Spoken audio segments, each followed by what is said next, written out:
que más puedan sacar de esa sustancia que está saliendo, que todavía no es orina, para devolverlo a la sangre y que no perdamos nutrientes por parte de la orina. En eso, en la primera parte del tubo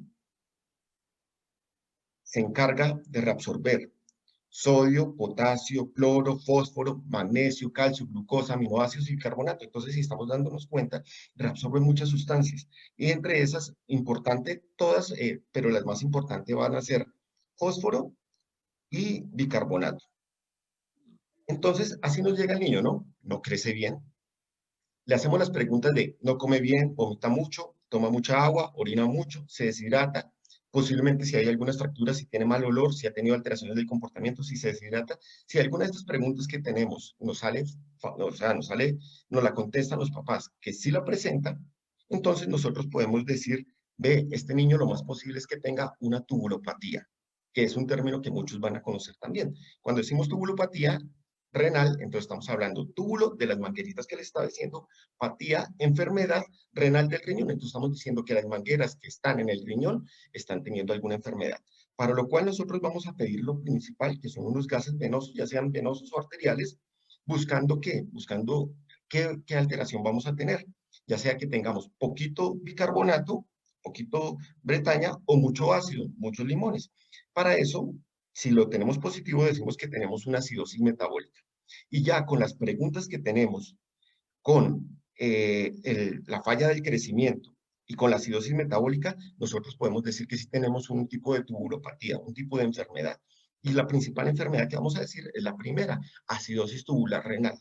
Ese es el primer diagnóstico con el que muchos de los familiares o muchos de los papás, muchos de los niños fueron los que tuvieron al principio. Después de esto, nosotros vamos a definir cómo están las excreciones de orina de esas sustancias que estaba buscando que se reabsorbían. Entonces le voy a pedir sodio en orina, potasio, ácido úrico, miramos un parcial de orina a ver si hay azúcar y miramos también algunos aminoácidos o proteínas.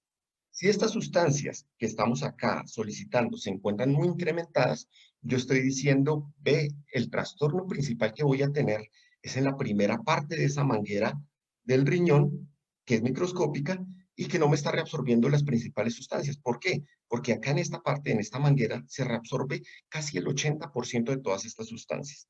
Si yo la tengo alterada, no está funcionando muy bien, pues voy a encontrar una excreción muy grande de esas sustancias y es por lo cual viene el segundo diagnóstico que también es conocido por ustedes, que se llama síndrome de Fanconi. Entonces, el síndrome de Fanconi sabemos ya que es un paciente que tiene una acidosis tubular, que tiene una tubulopatía y ese síndrome de Fanconi se caracteriza porque tiene pérdidas de muchas sustancias que se deberían reabsorber. Cuando tenemos el diagnóstico de síndrome de Fanconi, nos obliga a buscar la primer causa de síndrome de Fanconi, que es cistinosis. Y aquí les voy a hablar una pequeña parte para que entendamos qué es la cistinosis. Tenemos nuestras células tienen muchos organelos, tiene aparato de Golgi, tiene ribosomas, tiene nucleolos, tiene centrómeros, también tiene los lisosomas, y los lisosomas están encargados de una característica, o tienen una característica específica, y es que estos lisosomas tienen unas enzimas hidrolíticas, lo que entendemos como enzimas son como si fueran el jugo gástrico, ¿listo? En el cual tenemos unos nutrientes, esos nutrientes están dentro del lisosoma, por medio del jugo gástrico, digamos que los digieren y hay unas proteínas que se llaman proteínas de membrana o proteínas transportadoras que me sacan esa parte que se metabolizó para que sea procesado por fuera de la célula y me ayude a distintos metabolismos, a distintos procesos. Entre eso, nosotros tenemos la cistina dentro del lisosoma. La cistina normalmente sale por medio de las proteínas transportadoras y esa cistina en distintos procesos van a tener unas implicaciones importantes. La primera es para formar músculo. ¿Listo? La segunda me ayuda para algunos neurotransmisores para las funciones neurológicas normales. Y tercero, también me ayuda para formar antioxidantes para radicales libres. ¿Qué son los antioxidantes? Simplemente los antioxidantes evitan que las células mueran y envejezcan fácilmente por los distintos metabolismos y procesos que se tienen. Es así que cuando tenemos una cistinosis, lo principal que vamos a ver es que tenemos una mutación de un gen. Este gen está codificando la proteína específica de la membrana. esta proteína se llama cistinosina. Y esta cistinosina lo que se encarga es de sacarme como tal la cistina. Pero ¿qué pasa? Como tengo esta mutación específica en el gen que me codifica esa proteína, lo que vamos a hacer, lo que pasa, es que se me genera un acúmulo de la misma cistina dentro del lisosoma, y esta cistina se me va a cristalizar, se me va a formar cristales, lo cual van a deteriorar este lisosoma, fragmentándolo y haciendo que salga la cistina acompañada también de todas esas enzimas, de todo ese jugo gástrico, y eso me va a generar el daño a nivel de la célula.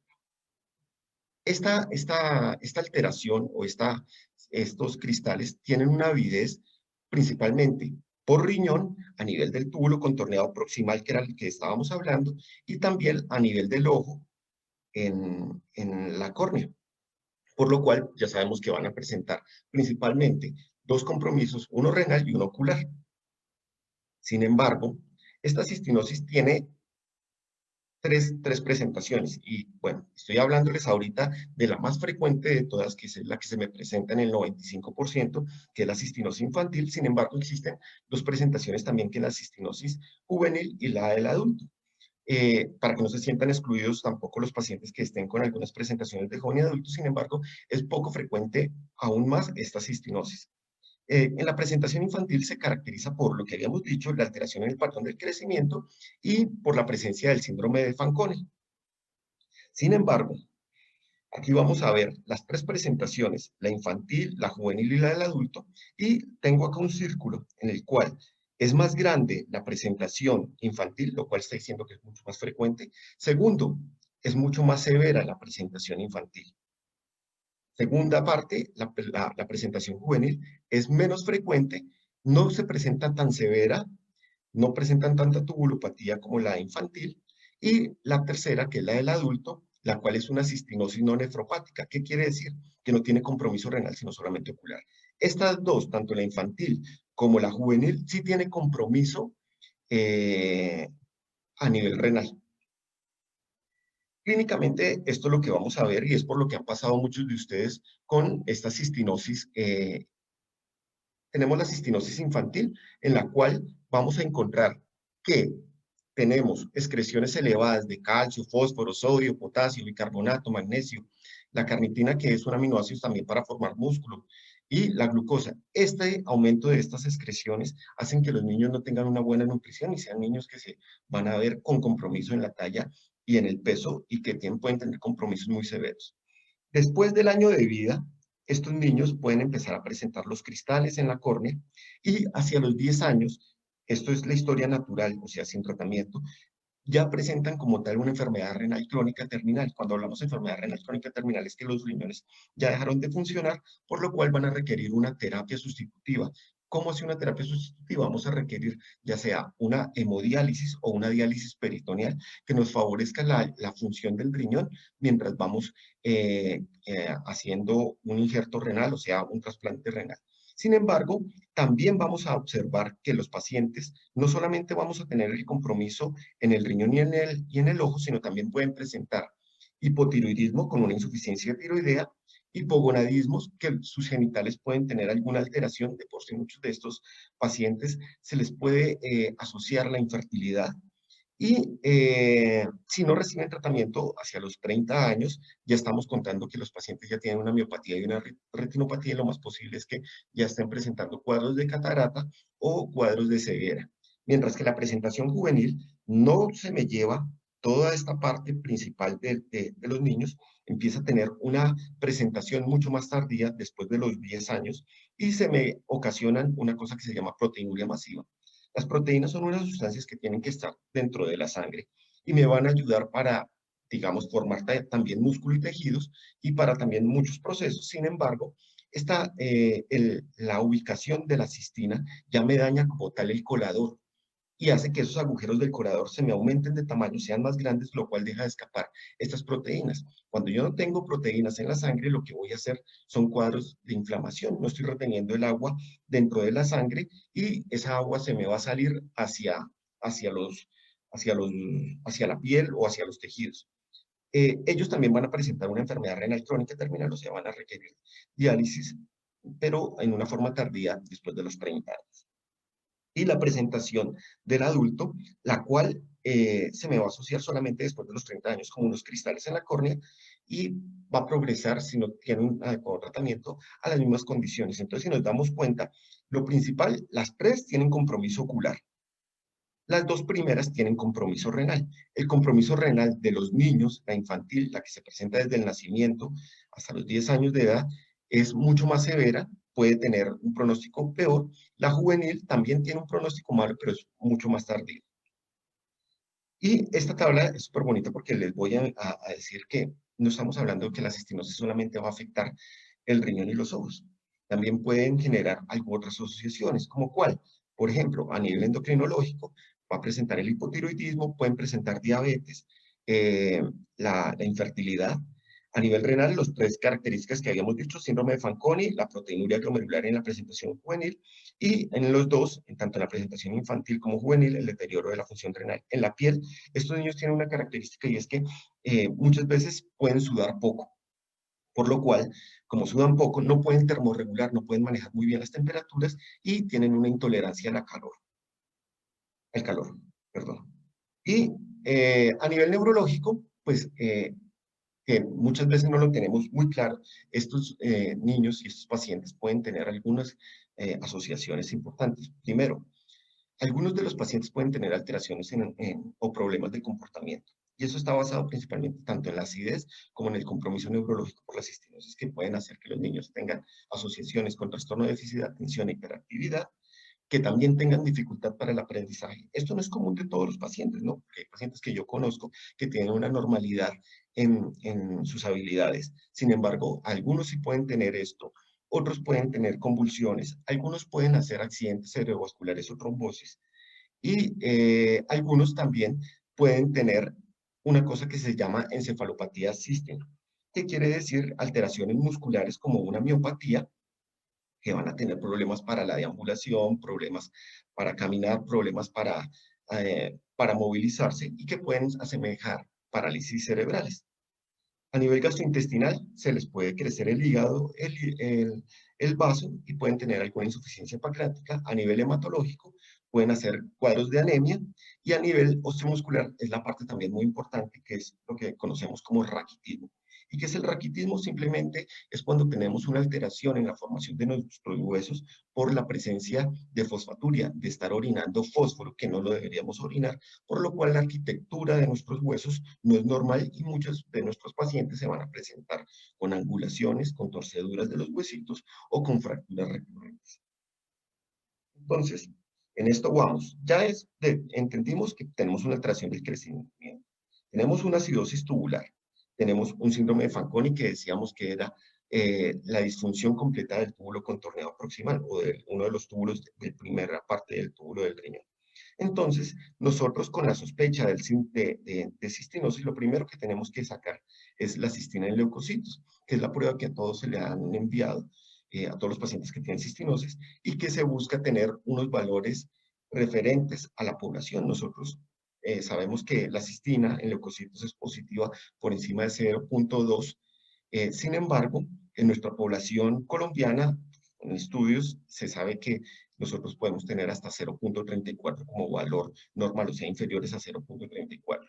De ahí en adelante se van viendo variabilidades en los valores de cistina y eso va a depender de las tres presentaciones. El paciente que tiene una cistinosis ocular van a tener unos valores mucho menores de cistina en leucocitos al paciente que tiene una cistinosis infantil por el mismo compromiso que tiene y por la misma severidad de la enfermedad.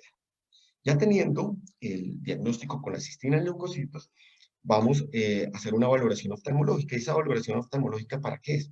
Simplemente es para encontrar esto. Son la presencia de los cristales de cistina a nivel de la córnea.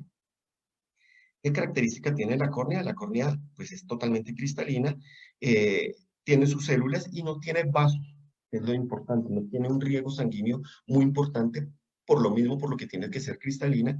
Y lo que pasa acá es que los cristales se me empiezan a depositar en toda la parte de la córnea, y estos cristales tienen una característica, y es que son poligonales, o sea, tienen muchas formas, casi siempre unas formas en agujas, que es lo que me va a dar la sensación de cuerpo extraño, y la molestia, el ardor, y aparte de todo, por la presencia de estos mismos cristales, voy a tener alteraciones de birrefringencia. ¿Qué es esta alteración de birrefringencia? La birrefringencia simplemente es que cuando entra una luz, nosotros la podemos disociar en dos y es bien captado por el ojo.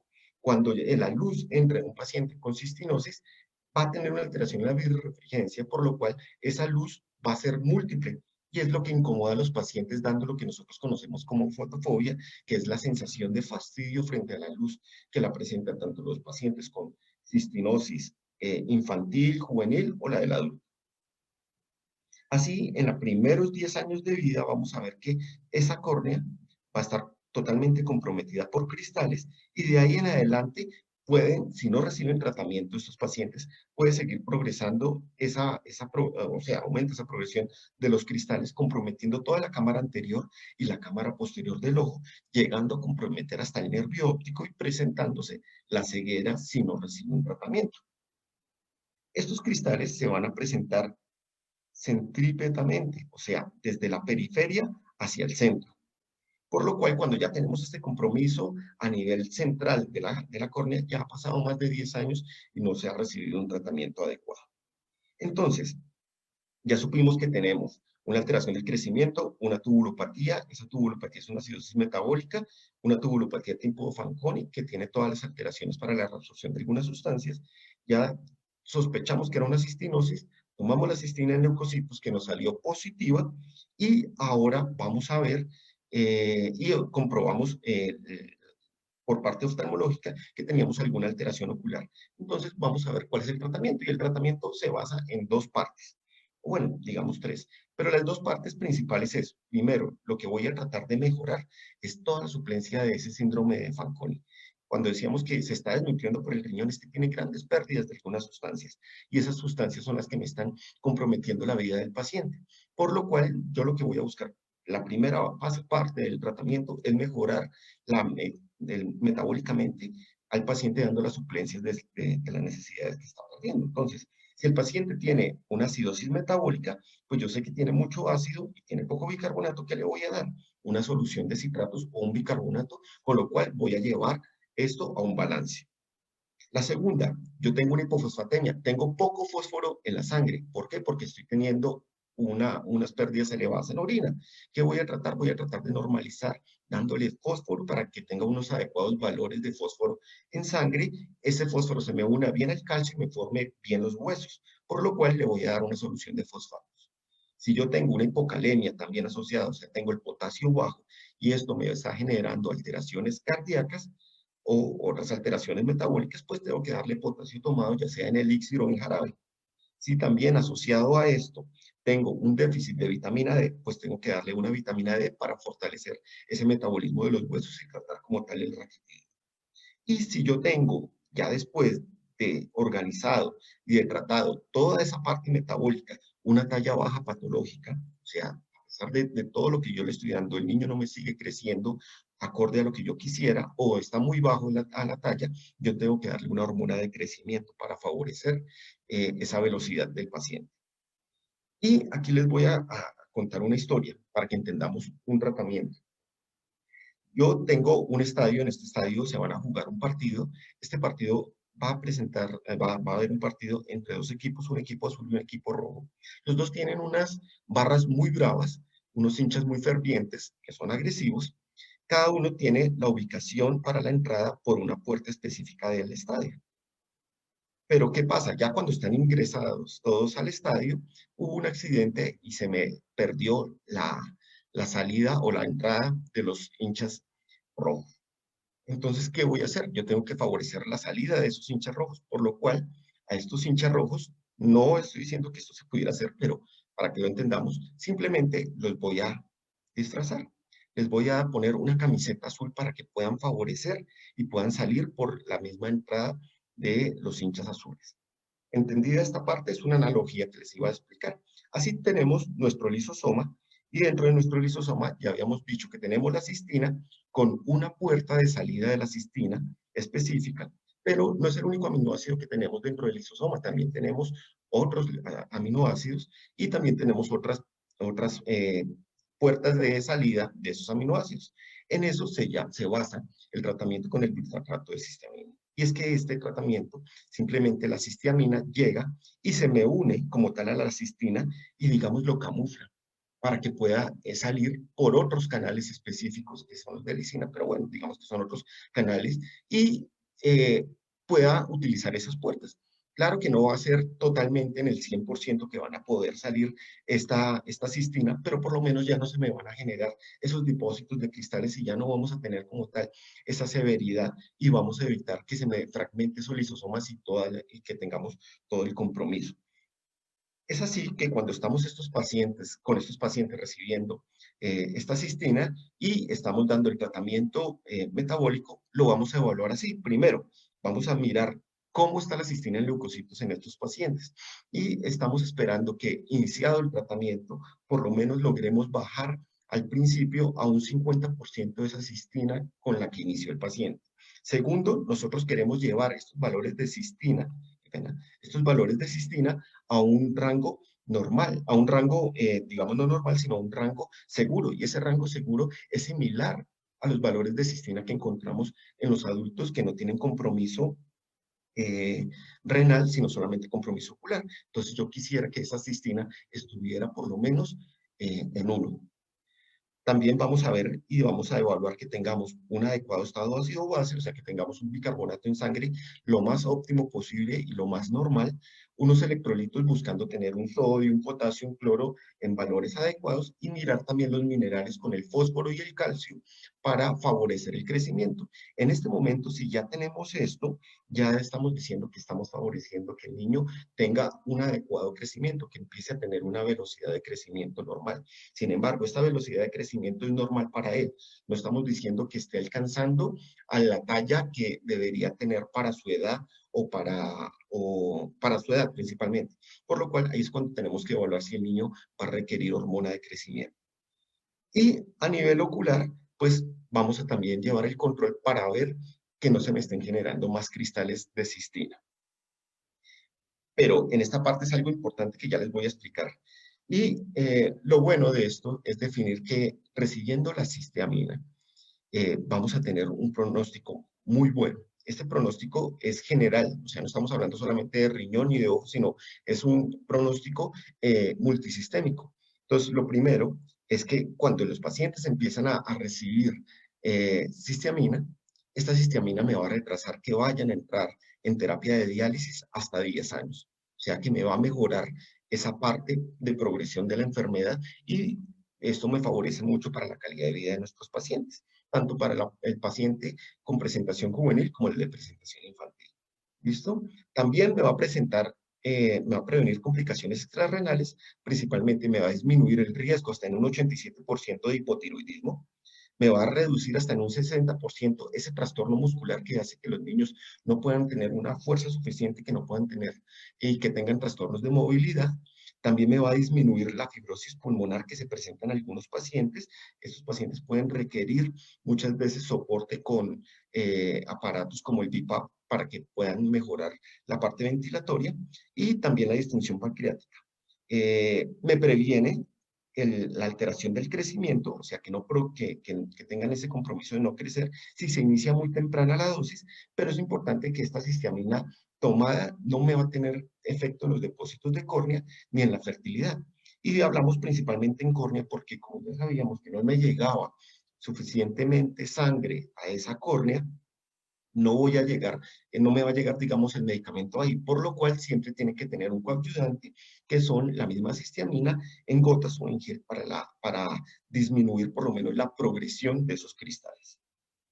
Entonces, ya vimos que teníamos toda esta parte, la primera, ya íbamos en valoración oftalmológica, y tenemos que saber qué tenemos de alteración genética. ¿Y por qué la alteración genética?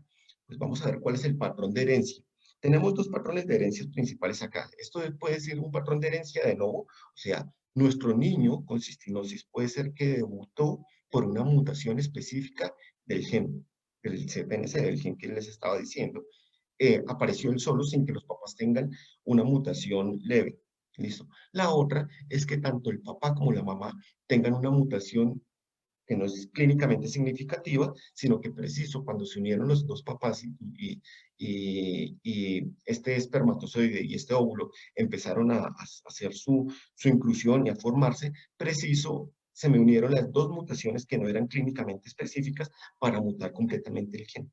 Si yo tengo los dos papás que son portadores de una alteración no específica del gen, tengo una probabilidad para cistinosis. Tengo una probabilidad del 25%, o sea, uno de 4 hijos que sea totalmente sano.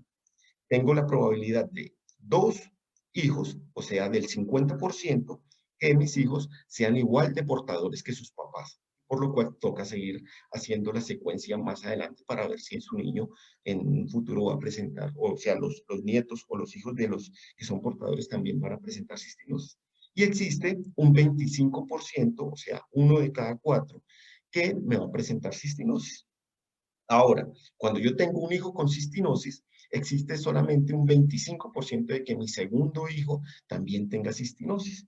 Entonces, es una cuestión de azar, ¿listo? Que tengamos un segundo hijo con cistinosis, pero esto implica que siempre tenga que buscar como tal el patrón de herencia, la mutación, ¿y para qué? Para recibir una consejería y definir si nuestro segundo hijo o los hijos que vayan a tener más adelante puedan tener esa asociación de cistinosis también e irse preparando para todo el tratamiento cuando nazca el bebé. Y así es de importante esto. Este es el gen. Este es el gen y como vemos de complejo, esta diapositiva es de complejo las mutaciones. De por sí vamos a ver que en las presentaciones infantil existen más de 104 mutaciones descritas. ¿Eso qué quiere o qué implica? Que igual como tenemos una variabilidad en mutaciones, vamos a tener una variabilidad clínica. No todos los pacientes con cistinosis se van a presentar de la misma forma, ni siquiera los mismos pacientes con la misma mutación van a tener el mismo comportamiento clínico. Así también vamos a encontrar en los jóvenes 15 mutaciones y en los adultos se observan hasta 4 tipos distintos de mutaciones. Eso es lo que me va a generar que muchos de ustedes que se conocen o muchos que son familias que tienen hijos con cistinosis, pueden ver que hasta los mismos hermanos se comportan de una forma distinta en la enfermedad. Entonces, como conclusión, de esto, es una enfermedad con un compromiso multisistémico. Ya sabemos que si tenemos cistinosis, no solamente nos vamos a enfocar en ojo y riñón, que sí es de gran impacto, sino vamos a tener que buscar otras asociaciones que también podamos tener, no descuidarnos en esa parte. Para nosotros es muy importante el apego al tratamiento y el adecuado control, lo cual va a disminuir las complicaciones. Yo sé que existen muchos problemas para la obtención del medicamento, por nuestras EPS, por todo lo que se implica la continuidad del tratamiento, por lo engorroso que es el mismo sistema. Sin embargo, pues tenemos como las asociaciones, tenemos como muchos de los laboratorios que nos pueden favorecer o nos pueden ayudar en todo este trámite y nos pueden hacer un acompañamiento. La enfermedad como tal no se cura, se controla. Tenemos una mutación, ninguna enfermedad, digamos, por depósito lisosomal o una enfermedad innata o una enfermedad de estas tiende a curarse. Se controlan las complicaciones y se pueden tener una buena calidad de vida si se logra controlar.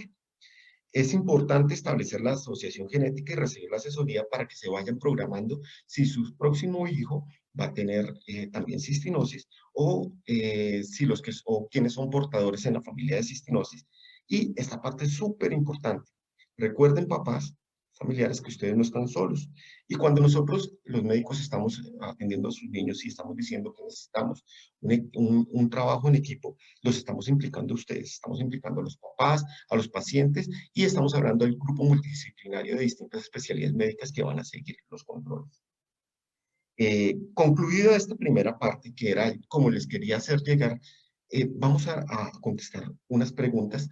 Son siempre un número importante de preguntas y créanme que son preguntas que fueron complejas en algún momento.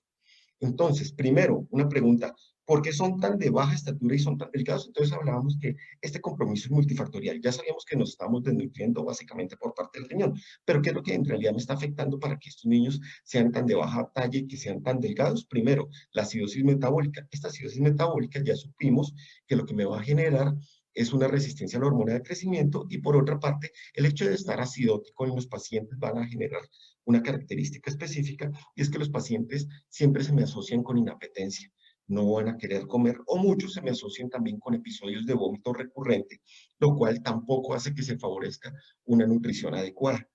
Segundo, vamos a tener una hipofosfatemia. Tenemos fósforo disminuido en sangre porque lo estamos perdiendo mucho por el riñón.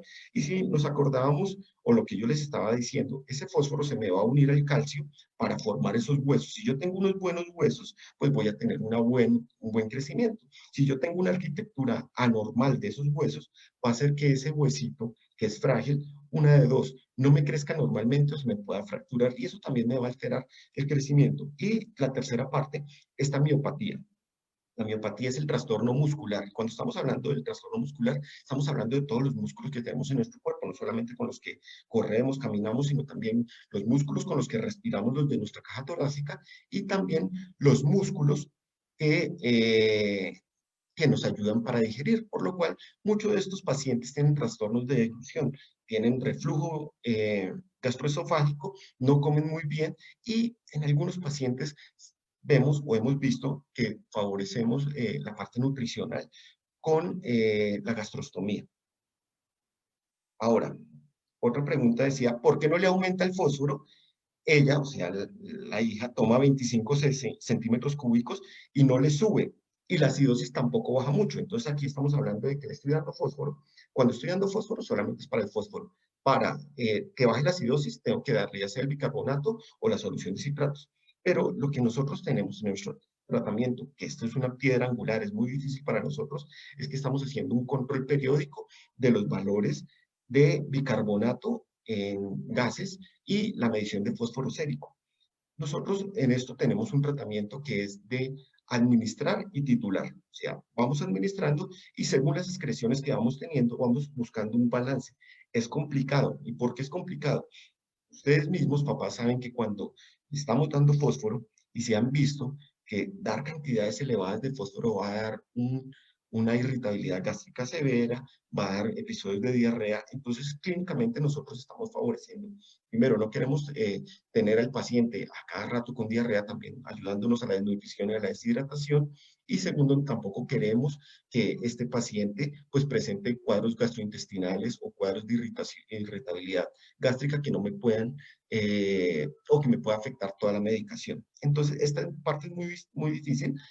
Sí, lo más seguro es que como le estamos dando esas cantidades de fósforo, tengamos que titularla, darle cada vez más cantidades de fósforo y de citratos, pero lo importante es definir una de dos, o no estoy controlando el síndrome de Fanconi, o no estoy controlando la cistinosis y estoy empeorando aún más la parte del compromiso tubular del mismo síndrome de Fanconi. Entonces, puede ser que tenga el paciente ya con una cistina en leucocitos muy baja, o sea, que lo tengan lo mejor controlado y no esté controlando la alteración metabólica que tenemos por el daño en el túbulo, o tengamos el paciente que a pesar de estarle dando todo esto, la cistina sigue en valores muy elevados y lo que estamos haciendo es que se nos está perpetuando o se nos está dañando cada vez más el túbulo. Otra pregunta decía, ¿cuál sería el crecimiento si no recibe hormona de crecimiento? ¿Qué altura puede alcanzar? Entonces, esta pregunta es importante. Ya sabíamos que nosotros estamos diciendo que estamos buscando que el niño lo controle metabólicamente, tanto el fósforo y el calcio y la parte base para que tenga una velocidad para crecer. Esa velocidad de crecimiento, digamos, ese crecimiento nunca va a llegar a ser un crecimiento normal porque estos niños pueden tener algún grado de inmadurez ósea. Entonces, yo lo que voy a hacer es que por medio de la hormona de crecimiento les voy a dar eh, el empujón para que llegue a unos tablas, a unos percentiles que son normales para la población colombiana. ¿Listo? Y es que es importante esa parte de crecimiento, porque cuando yo estoy hablando de crecimiento, no estoy hablando solamente de talla de la persona, yo estoy hablando de crecimiento corporal. Y cuando yo hablo de crecimiento muscular, crecimiento de los órganos, cerebro, ojo, corazón, intestino, todos los órganos tienen que crecer. Si yo no le estoy dando la hormona de crecimiento, pues el niño no me va a tener un crecimiento normal y van a entrar en lo que se llama talla baja patológica, y estamos hablando que son en los hombres una talla por debajo de 1,59 y en las mujeres una talla por debajo de 1,47. Yo no le podría decir cuál es la talla final con la que va a terminar, pero seguramente va a estar, si es un niño, por debajo de 1,59 o si es niña, por debajo de 1,47 si no recibe la hormona. Ahora, ¿qué más consecuencias puede tener la cistinosis? Me devuelvo a la tabla que ya les había demostrado previamente y ya sabemos que no estamos hablando solamente de riñón y de ojo, sino que estamos hablando de todo esto a nivel endocrino, a nivel de piel, a nivel neurológico, gastrointestinal, hematológico y osteomuscular. ¿Qué hay que hacer para evitar las consecuencias de una cistinosis? Entonces, primero, para evitar las consecuencias de la cistinosis, tenemos que tener primero un buen apego al tratamiento específico, a la cistiamina. Segundo, garantizar que lo que tenemos ya de secuelas por lo que tuvimos el daño con la cistinosis, lo podamos controlar, o sea, garantizar un control metabólico, asistir a los controles en el grupo multidisciplinario. Cuando hablamos del grupo multidisciplinario, vamos a hablar que no solamente van a tener que asistir con nefrología, ni con oftalmología, también tienen que asistir en las cistinosis nefropáticas o las cistinosis que tienen grandes depósitos, tienen que estar asistiendo a endocrinología, gastroenterología, neurología, también a neumología, a los pacientes que tienen angulaciones severas de sus piernitas y que requieren algún tratamiento ortopédico también con el ortopedista. ¿Cuál es el riesgo de daño renal y en cuánto tiempo se ve reflejado, aun cuando la niña toma su medicación desde antes de los 2 años? Entonces, el impacto de la enfermedad, si yo estoy hablando de una cistinosis infantil desde el primer año de vida, yo ya estoy viendo que estoy teniendo como tal puedo tener una disminución de mi función renal. ¿Listo? Si estoy hablando cuál es el impacto normal, pues ya sabemos que si los pacientes no reciben ningún tratamiento, hacia los 10 años de edad, el 95% de estos pacientes ya tienen una enfermedad renal crónica establecida y van a requerir lo más posible alguna terapia sustitutiva renal. Pero sin embargo, este compromiso del riñón, ¿se acuerda que hablábamos de la variabilidad genética y que teníamos una variabilidad clínica? Pues lo mismo va a pasar. Eso va a depender también de la presentación, de cuál de las dos voy a tener, si es una presentación infantil o una presentación juvenil, y de la misma impregnación de cuánto, digamos, tenga de mutación, porque las mutaciones pueden ser totales o parciales. Y el recibir cistiamina temprano y constantemente puede retrasar el deterioro renal, haciendo que tardíamente requiera el soporte renal. Y ya vimos que si yo estoy teniendo un tratamiento adecuado con la cistiamina, voy a tener un retraso aproximadamente de 10 años en la enfermedad renal crónica. ¿Qué niveles miden para pensar que el niño entró en una falla renal y que necesita un trasplante? Entonces, nosotros, ¿qué es lo que vamos a medir? Cuando van a la consulta, nosotros le pedimos una creatinina y por medio de esa creatinina nosotros estamos hallando una cosa que se llama filtración glomerular. Y lo que quiere decir esta filtración es la cantidad de sangre que en minutos es limpiada por el riñón. Y se mide indirectamente con la creatinina o se mide todo el proceso por medio de una depuración de creatinina, que también es cuando viene la muestra de sangre, recoger orina de 24 horas y una creatinina también en la orina. ¿Listo? Pero para que lo podamos entender un poquito, les voy a explicar una cosa. Imagínense que yo tengo un carro y necesito que ese carro, para que me lleve a un sitio, tenga una aceleración y mantenga una velocidad. Entonces necesito que ese carro acelere y mantenga esa velocidad. Entonces yo tengo un carro que normalmente me funciona muy bien porque va de 90 a 160 kilómetros por hora y me va a llevar al sitio. También tengo un carro, que puede ser un carro que ya es un carrito más viejito, y ese carrito está levemente dañado, por lo cual no acelera tanto. Ese carro va a llevarme de 60 kilómetros a casi los 90, 89 kilómetros por hora. Claro, ese carro me va a llevar, pero ese carro ya tiene algún compromiso y va a requerir seguramente la vigilancia por un mecánico.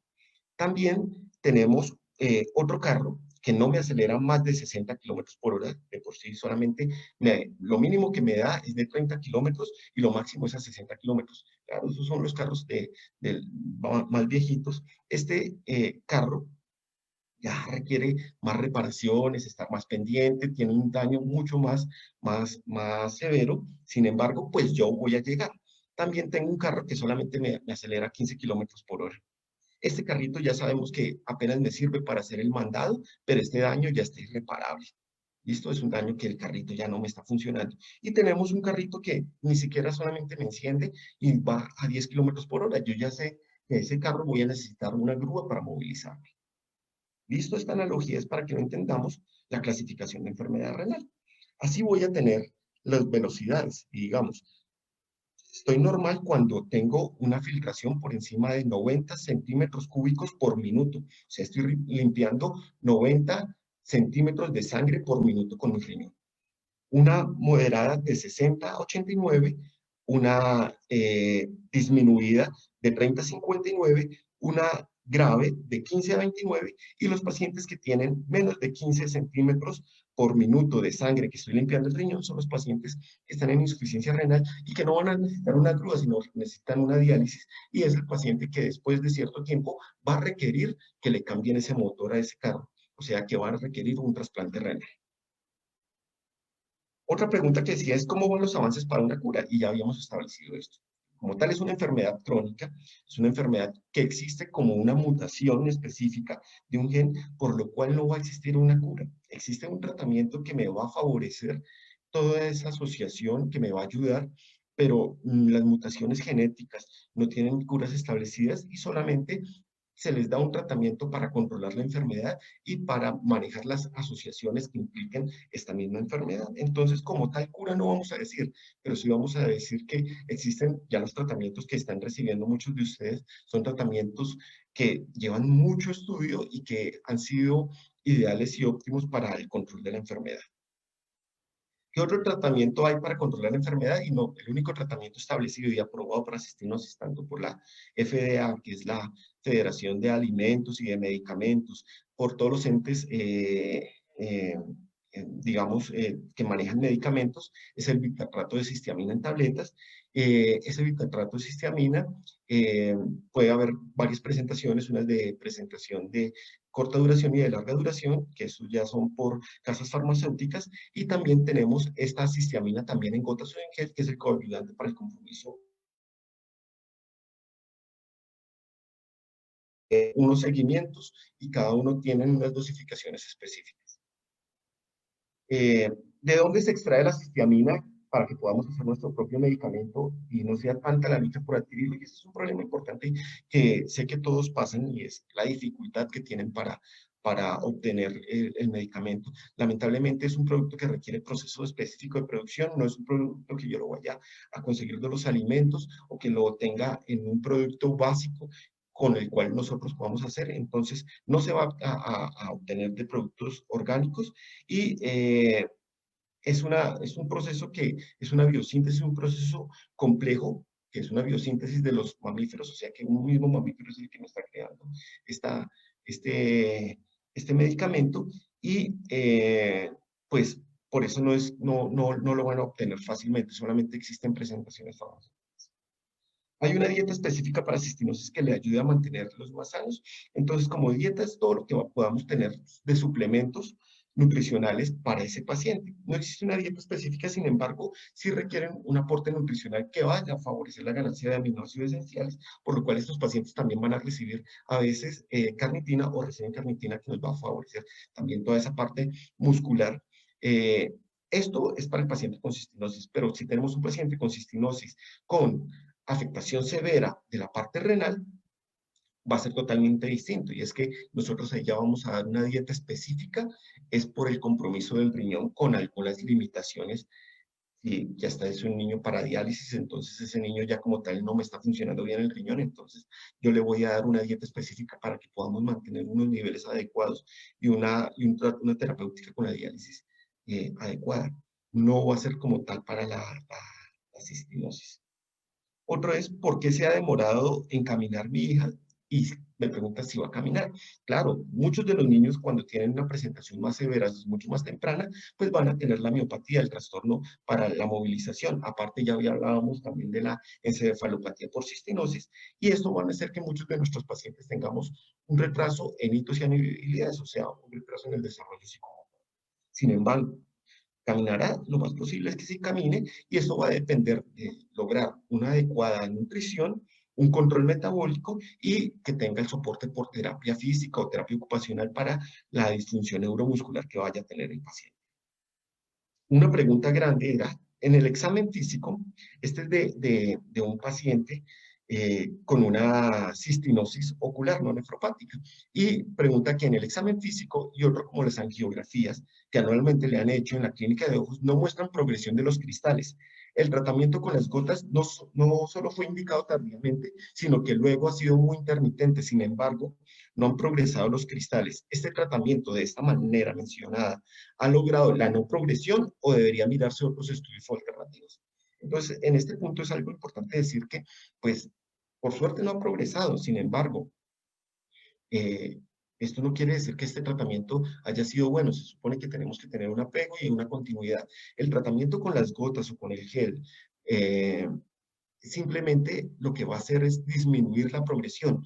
Es poco probable que me quite los cristales ya que están depositados a nivel de la córnea, pero sí no va a hacer que se me sigan depositando más cristales y que esa queratopatía que voy a tener o ese proceso de acúmulo de cristales no progrese. Sin embargo, me preguntan también qué otros estudios puedes tener. La angiografía yo no la tenía muy específica. Casi siempre lo que nosotros usamos es la lámpara de hendidura, que es una microscopía, que es la típica valoración que hace el oftalmólogo.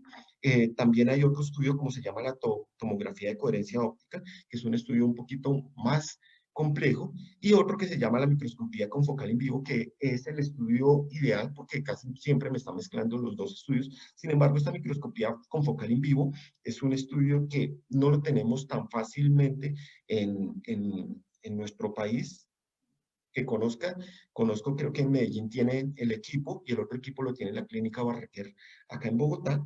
Eh, sí es de mucha ayuda, pero no lo tenemos. Entonces, lo que sí necesitamos es la experticia de un oftalmólogo que sepa mucho de cistinosis y que pueda definir bien si están progresando o no los cristales. Al aplicar la hormona de crecimiento, ¿es normal que se queje de dolores de cabeza? Y bueno, esta pregunta me causaba controversia. De por sí no sabía si se presentaba dolores de cabeza y encontré que sí. O sea, no encontré, me ayudaron, tengo que decirlo, para definir que sí, que los pacientes, aunque no es algo común y no es un efecto secundario, no es algo constante, pero sí los pacientes al iniciar el tratamiento con hormona de crecimiento pueden tener cefalea, dolor de cabeza. Si esta cefalea es persistente, tienen que evaluar bien cómo está la hormona de crecimiento y, pues, digamos, tiene que ser visto por oftalmología y ver que no existan otros compromisos por esta misma hormona. Pero sí, al principio puede presentarse y es un efecto, digamos, de tolerancia. Ya cuando va pasando el tiempo de la aplicación de la hormona de crecimiento, va mejorando ese dolor de cabeza y va cediendo y va pasando. ¿Qué tan cierto es que los niños pueden tener pérdida de la memoria? Y pues ya habíamos hablado que más que la pérdida de la memoria propia, es que la cistinosis me va a generar el compromiso en los neurotransmisores y pues también vamos a tener alteraciones en disfunciones cognitivas. Podemos tener algún grado de disminución en el aprendizaje o tener trastornos o dificultad para la escolaridad. Acordémonos también que si yo no tengo lo que les decía, un adecuado crecimiento, no me van a crecer los órganos y por lo cual si no me crece muy bien el cerebro, pues tampoco voy a tener como tal una función adecuada del mismo. Entonces también hay que ver que el compromiso nutricional y el crecimiento puede afectar toda esta parte. Tengo dos niños con cistinosis. Uno de ellos, a pesar de que inició a los 6 meses de edad con cistiamina, sus piernas se han torcido mucho. Quisiera saber cuál sería el motivo. Entonces, esta es una parte importante para, ¿se acuerdan la parte genética que les había hablado? Del compromiso variable en mutaciones. Seguramente estos dos hermanitos tienen la misma mutación, pero la impregnación de la enfermedad es mucho más severa en uno de los dos. ¿Listo? Entonces, ¿cuál es el motivo? Primero, seguramente el niño que está teniendo, que se está torciendo más las piernitas, tiene más fosfaturia, se está perdiendo más fósforo por la orina. Esto está generando que tenga un cuadro más severo de raquitismo y lo normal es que esa arquitectura de los huesos pues no se me vaya a tener normal, por lo cual voy a tener esas angulaciones. Eh, entonces, ya estábamos hablando que el principal compromiso acá es que vamos a tener un Fanconi mucho más severo y esto pues va a hacer que tengamos las pérdidas más elevadas de fósforo. Entonces, aquí era donde les explicaba que cada paciente tiene un compromiso distinto, a pesar de tener la misma mutación, y lo que sí voy a requerir es que, independiente de que un niño, que puede ser menor, eh, tome más medicamento, eso va a estar implicado es en que va a tener una severidad, o sea, para que me entiendan, puede ser que los dos hermanitos, uno sea de 5 años y el otro sea de 2 años, y el niño de 2 años tome más fósforo y tome más bicarbonato, eso quiere decir que es que el compromiso a nivel del túbulo de ese síndrome de Fanconi es mucho más severo en el niño pequeño. Entonces, lo que estamos diciendo acá es, ¿por qué va a tener, se le van a torcer más los huesitos? Simplemente porque tiene un compromiso más severo en ese mismo síndrome de Fanconi. Qué pena. ¿Cómo puede evitarse que las piernitas se tuerzan más? Entonces, pues ahí nos toca mejorar la suplencia del fósforo, del calcio y la vitamina D. Y lo que vamos a tener es que buscar ese balance que habíamos dicho antes, en el mismo que nos preguntaban que si le estaban dando 25 centímetros de fósforo y por qué no mejoraba, es buscar tener el balance entre la dosis de fósforo que estoy estudiando y las pérdidas del riñón de fósforo que estoy teniendo. Entonces, también muchos de los pacientes que tienen raquitismo van a tener unos grados variables de angulaciones y deformidades y hasta fracturas que van a requerir muchas veces el apoyo por parte de ortopedia para mejorar esas angulaciones. Pero siempre hay que pensar que debo tener un adecuado control metabólico. Porque la cistinosis en todas las personas no tiene el mismo proceso. Y ya estábamos hablando. Existen múltiples mutaciones, múltiples presentaciones, todas concuerdan en que tienen casi siempre la misma presentación clínica en las presentaciones infantiles, la misma presentación en los procesos de cistinosis juvenil y las mismas presentaciones en la cistinosis no nefropática. Sin embargo, pues estamos hablando que como existen tantas mutaciones, puede existir también una variabilidad clínica. No van a encontrar ningún paciente, hasta en su misma familia, no va a encontrar el mismo comportamiento de la cistinosis y es por la misma impregnación, la severidad y también el inicio del tratamiento temprano para el control de esta misma cistinosis. Mi hermana ya tiene mi hermano ya tiene una edad avanzada y hasta ahora lo diagnosticaron. O sea, si es de una edad avanzada, es un señor ya que le diagnosticaron fue una cistinosis, lo más posible es que sea una cistinosis ocular y les preguntan, lo diagnosticaron, es posible que desde la niñez tenga esta cistinosis ocular, entonces como está, ya estamos hablando que esta cistinosis, esta mutación ya la tenga desde la formación, desde que era embrión, o sea, desde que se unió ese espermatozoide con ese óvulo, se generaron una mutación específica para la cistina, solamente que esta mutación es una mutación muy leve que no me va a afectar el riñón y lo principal es que como no me afecta el riñón, casi siempre el diagnóstico va a ser tardío y a su vez la clínica va a ser tardía, va a presentarse después de los 30 años.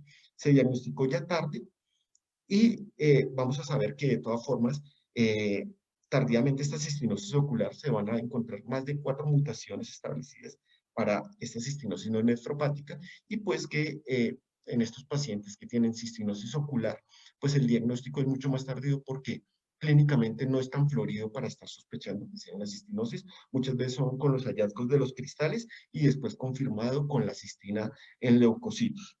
Estos pacientes muchas veces no van a requerir o no les vamos a encontrar la asociación molecular, o sea, le vamos a encontrar la mutación. Si los resultados de los exámenes de cistina en leucocitos y ahora el diagnóstico molecular para el gen de cistinosis han salido negativos, significa que los cristales solo están en los ojos físicamente y qué implicaciones tiene en el paciente con ese tiempo. Y esto es muy importante porque nosotros tenemos unos valores específicos para la cistinosis ocular, para la cistinosis infantil y para la cistinosis juvenil. Sin embargo, para la cistinosis ocular, casi siempre vamos a encontrar unos valores que van a estar por debajo de 1 de cistina y por encima, digamos, de 0,2. Si yo tengo unos cristales, voy a buscar la cuantificación de la cistina en leucocitos. Si esa cistina, como me está diciendo, que es negativa para cualquier variable de cistinosis, y le hicieron aparte un estudio molecular para cistinosis y me salió negativa, me quedaría mucha duda si esos cristales en realidad corresponden a cistina. Y para eso les voy a mostrar esta tabla. Y es que los pacientes con cistinosis infantil, todos les voy a dar una prueba diagnóstica del gol estándar o el marcador principal, es tener una cistina en leucocitos incrementada. ¿Listo? ¿Por encima de cuánto? Por encima de 2 para los pacientes con cistinosis infantil y para cistinosis juvenil. Y si es una cistinosis no nefropática, yo quisiera tenerlo por encima de 0.2. En el corte colombiano, por encima de 0.24. Pero yo ya encontraría que tendría una normalidad de la cistina en leucocitos. ¿Por qué? Porque para que yo tenga unos depósitos de cistina, pues tengo que tener una cistina anormal depositándose en los lisosomas. Si yo no tengo un depósito en los lisosomas, pues no voy a tener una clínica presente. Y son los pacientes que se presentan como portadores de cistina. ¿Listo? Las tres características de la cistina es que tengan cristales en la córnea y pueden o no tener la confirmación genética. ¿Por qué pueden o no tener la confirmación genética? Porque las mutaciones que yo les estaba explicando son referenciadas en la tabla que yo les mostré para el 2016. ¿Listo? A medida que ha pasado año tras año se van encontrando distintas mutaciones, se van ampliando esas mutaciones que se pueden encontrar en los casos de cistinosis y esto puede hacer que muchas de las mutaciones no estén descritas.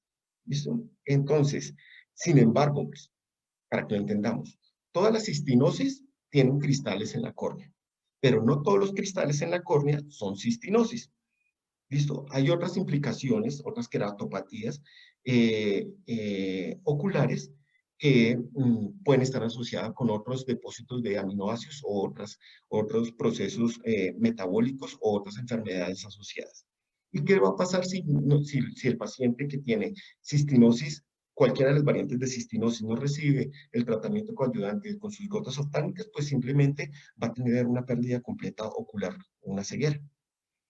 Ahora, otra pregunta dice, si no hay problemas, ¿por qué ella tome el medicamento en jugo de corozó o mora? Y no hay problemas, sí hay problemas. Lo primero que tengo que decirles es que sí hay problemas. Hay unas recomendaciones básicas para la dosificación de la cistiamina. Primero, en menores de 6 años se puede destapar la cápsula y esa cápsula se puede espolvorear en la comida. Tiene una facilidad para que se pueda disolver o que se pueda mezclar en leche, en puré de papa, en arroz, en puré de yuca, en realidad en todos los alimentos que tengan un contenido alto de almidón. No se debe administrar con bebidas ácidas. ¿Por qué no se debe administrar con bebidas ácidas? Porque se me va a precipitar esa cistiamina. Entonces, tanto el jugo de mora como el jugo de corozó, que son bebidas que pueden tener, cualquier bebida que sea ácida, me va a afectar como tal la dilución del medicamento o me va a afectar la misma acción del medicamento si no la puedo garantizar la administración.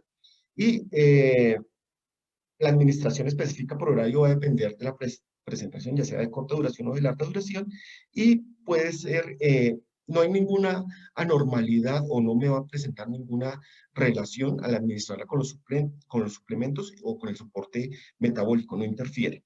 Por otro lado, la cistiamina en gotas, el gel oftálmico o en gel oftálmico, las gotas, la aplicación son 4 veces al día, siempre se dan en horas de vigilia, o sea, en el momento que está despierto el paciente, se debe guardar en refrigerador. Estas gotas no deben superar una temperatura ambiente de 20 grados centígrados, por lo cual, si estamos en tierra caliente, pues se aplica y se debe guardar inmediatamente en el refrigerador. Se debe recambiar este frasco cada 7 días. No es que vayan guardando el frasco y lo sigan alargando para seguirle administrando, porque ya después del 7.º día no se puede garantizar la estabilidad del medicamento. Siempre para evitar que el ojo quede pegajoso en la mañana o que estén pegados los ojitos, se recomienda o se aconseja que se aplique las gotas 30 minutos antes de irse a la cama. Si el paciente usa lentes de contacto, se debe retirar el lente para la aplicación de las gotas y solamente se va a aplicar la gota y 15 a 20 minutos después se puede colocar el lente. Si va a usar otras gotas, porque hay tratamientos que también vienen asociados, debe primero aplicarse la gota del medicamento que vaya a usar y 10 minutos después, entre tratamiento y tratamiento, se debe aplicar ya la gota de sistema. Y con esto concluiríamos este mensaje súper bonito que siempre lo monto, que todas nuestras enfermedades o todo el enfoque que yo veo con mis enfermedades metabólicas son raras, pero no son invisibles y recordemos que juntos somos fuertes y nos hacemos visibles. Entonces, muchas gracias por este tiempo, por todo lo que nos ayudaron. Les iba a hacer una recomendación y sé que muchas personas van a tener aún más preguntas después de la charla. Entonces, estas preguntas quisiera que las hicieran llegar como tal a la asociación y cada una de las preguntas las voy a ir contestando y se las haremos llegar las respuestas. No vamos a contestar como tal ahorita las preguntas porque pues ya llevamos un buen tiempo y nos pasamos, ya nos agotamos. Entonces, por ahora sería esto. Muchas gracias por estar acá, muchas gracias por permitir llegar a ustedes con el mensaje. Espero que haya sido lo más claro, espero que le haya contestado las preguntas y nada, muchas gracias. Muchas gracias, doctor Juan Guillermo. Excelente conferencia. Gracias. Muchas gracias. Bueno, muchas gracias a todos. Muchas gracias, doctor. Excelente conferencia, bien explicado. Bueno, todos los síntomas que usted explicó fueron uno de los primeros síntomas que podí notar en mis hijas, especialmente en la segunda. A raíz de la primera, pues pude comenzar el tratamiento a la segunda niña. Muy bien. Bueno, gracias por su tiempo y su dedicación. Bueno, no todo el mundo se interesa estos temas, no todo el mundo lo hace, sobre todo en esta situación en la que estamos viviendo hoy en día. Gracias, doctor, por su gestión y gracias también a la fundación que se preocupa por la salud de los niños y de los adultos que están padeciendo esta enfermedad de cistinosis. Muchas gracias y esperemos que nos veamos próximamente en otras charlas. Entonces yo quedo atento, cualquier ayuda que necesite la asociación, estoy pendiente para poderles colaborar. Okay, Muchísimas doctor. gracias, doctor Juan Guillermo. De verdad quedamos encantados con su charla. Y bueno, y fortaleza, de esta salimos de esta pandemia. Así es, doctor. Muchas gracias. Hasta luego. Hasta luego, doctor. Hasta luego. Bendiciones. Que Dios lo bendiga. Lo mismo a ustedes.